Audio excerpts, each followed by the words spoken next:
Kebijakan jaminan hari tua baru bisa diambil sepenuhnya pada usia 56 tahun diprotes sebagian kelas pekerja.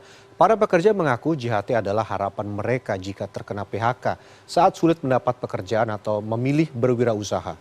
Namun di sisi lain pemerintah kebijakan ini sudah final karena meski di PHK, pekerja tetap mendapatkan jaminan kehilangan pekerjaannya. Dan berikut kita simak laporan khas redaksi. Seorang menteri yang amat jahat, amat kejam, amat bengis kepada kaum buruh Indonesia.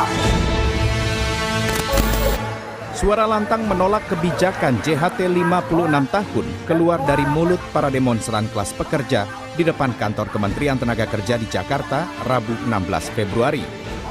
Selain menolak kebijakan JHT cair pada usia 56 tahun dalam Permenaker nomor 2 tahun 2022, para demonstran juga meminta Presiden Joko Widodo mencopot Menteri Tenaga Kerja Ida Fauzia. Kita sedikit berprasangka buruk bahwa uang kita ini akan dipakai untuk apa. Sedangkan itu kan uang pribadi kita yang kita tabung untuk masa hari tua kita. Betul. Ketika kita habis kontrak, resign atau pensiun di 3 bulan ke depan yang terakhir kita kerja untuk kita ambil. Oke, aturan itu telah berjalan. Pandemi dan tadi kita sebutkan, ketika di PHK apa yang mau kita lakukan? Hari ini tentang pencairan JHT itu adalah salah satu harapan terakhir bagi pekerja buruh untuk memulai hidup baru setelah di PHK.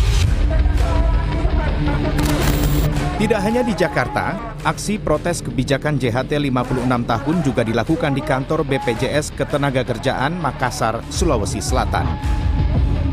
Demonstran menganggap kebijakan JHT cair pada usia 56 tahun semakin menyengsarakan kelas pekerja, terlebih saat pandemi sulit mendapatkan pekerjaan. Banyak kawan-kawan yang kemudian ter-PHK itu tidak dibayarkan pesangonnya. Banyak kawan-kawan yang mengundurkan diri tidak karena memiliki pekerjaan tambahan, tidak. Bahkan ada faktor keluarga dan lingkungan yang kemudian mengharuskan teman-teman mengundurkan diri.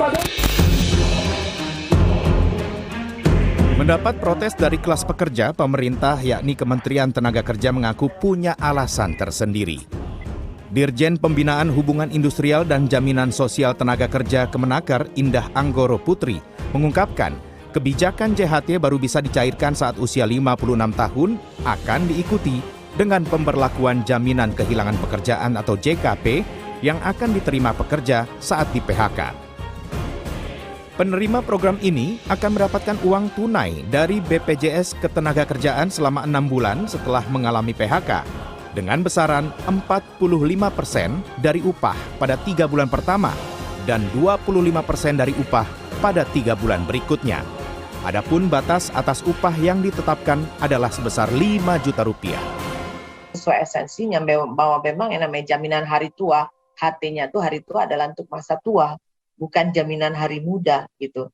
Nah, jadi memang kita kembalikan karena yang kemarin dengan Permenaker 19 2015 memang itu tidak dalam track yang benar, tidak sesuai dengan kitohnya karena mengcover PHK.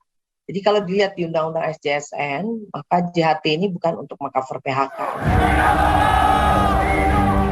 Meski pemerintah menjamin pekerja tetap terlindungi saat terkena PHK dengan adanya JKP, Presiden Partai Buruh Said Iqbal mengaku tidak akan bisa mencukupi kebutuhan orang yang terkena PHK. Terlebih saat ini sulit mendapat pekerjaan dan kebutuhan meningkat saat pandemi. JKP itu hanya 6 bulan. JHT iurannya akumulasi anggaran dananya besar. 6 bulan untuk JKP nggak cukup buat orang yang ter-PHK. Buruh dirugikan dengan tidak bisa mengambil JHT. JKP bukan pengganti JHT.